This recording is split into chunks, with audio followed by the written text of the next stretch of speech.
कुनै पनि मानिस 12 वर्षसम्म बिना सूचना बेपत्ता भएमा मृत्यु भएको मानिन्छ। झट्ट सुन्दा अचम्म लाग्ने यो व्यवस्था मुलुकी देवानी संहिता 2074 को दफा 40 ले व्यवस्था गरेको छ। त्यस्तै अन्य व्यवस्थाहरूमा 80 वर्ष उमेर पूरा भएको व्यक्ति 5 वर्षसम्म लगातार बिना सूचना बेपत्ता रहेमा मृत्यु भएको मानिन्छ।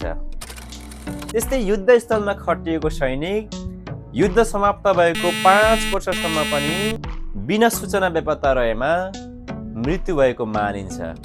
र दुर्घटना भएको वायुयान, पानी जहाज वा सवारी साधनमा यात्रा गरेको भए त्यस्तो सवारी दुर्घटना भएको मितिले 3 वर्षसम्म पनि लगातार बेपत्ता रहेमा मृत्यु भएको मानिन्छ।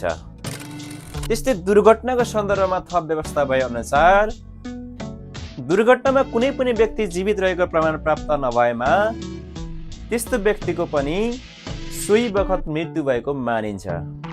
त्यस्तै दुर्घटनामा एकैसाथ एक भन्दा बढी व्यक्तिहरूको मृत्यु भएमा अन्यथा प्रमाणित नभएको अवस्था बाहेक सोही बखत सो व्यक्तिको पनि मृत्यु भएको मानिन्छ।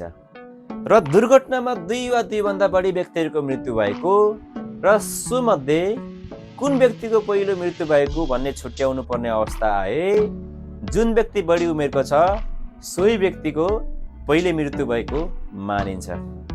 कानुनमा व्यवस्था भएको समय अवधि पश्चात पनि बेपत्ता भएको व्यक्ति सम्पर्कमा नआएमा सरकारवाला व्यक्तिहरूले निवेदन दिएमा सबुत प्रमाण बुझी अदालतले मृत्युको न्यायिक घोषणा गर्न आदेश दिन सक्दछ।